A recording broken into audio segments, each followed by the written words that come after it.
Okay, so I've kind of decided on two drawings that are going to be the basis of my imagery on my face.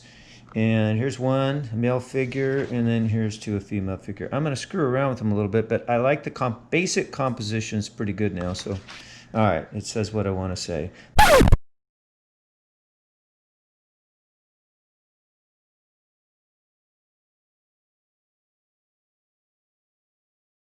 There's a sense of duality, this side and that side, yes and no, male, female, or whatever it happens to be. For me, okay, I'm feeling good enough about it. This side I'm going to draw, this side I'm going to sculpt to show you both, right?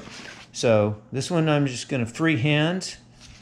This one I'm going to fuss over. And you go, well, what's relief sculpture? Relief sculpture is the reason why you see George there. The reason why you see George is because it's been lifted up a little bit. So that's coming attractions. For now, let's work on this one. Okay, so here's some of the tools I'm going to be using, just so you know.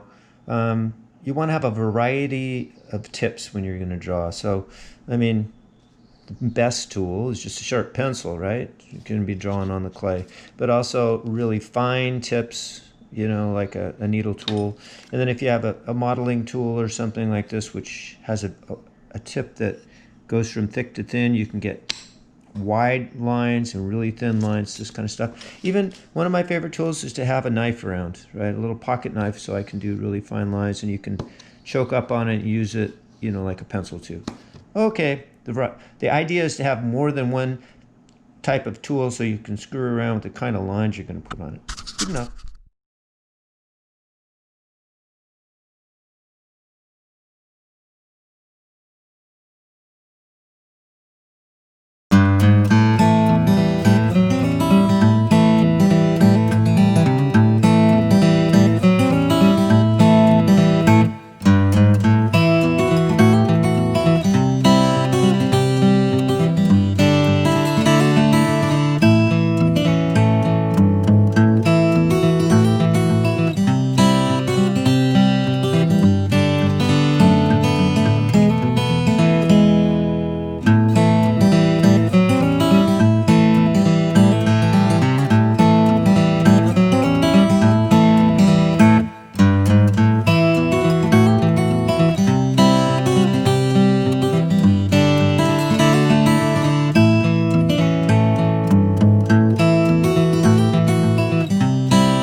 Okay, so now we're going to take this and we're going to flip it over gently.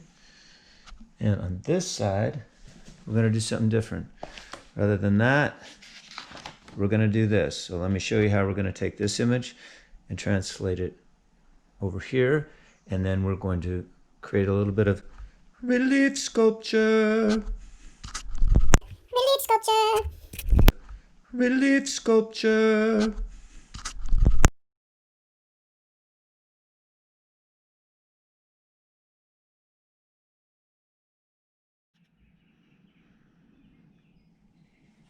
Okay, so I'm going to start by simply putting some clay in the places I know should be higher. So we got the chin, we got the forehead, got the nose, and around here, right? And I always have my this template again handy so I can go back and forth in case I get rid of lines and I think, oops, I want to see where that was again.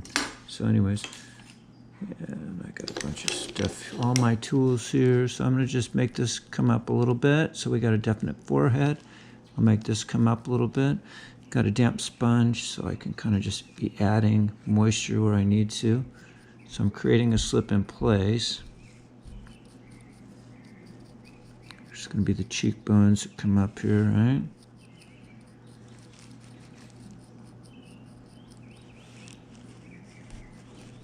Okay.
Okay, just a quick word. I'm putting the ring on here, basically the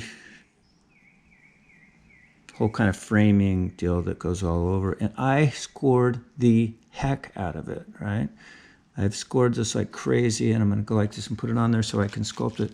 And just one word I want to say is that I have had students, work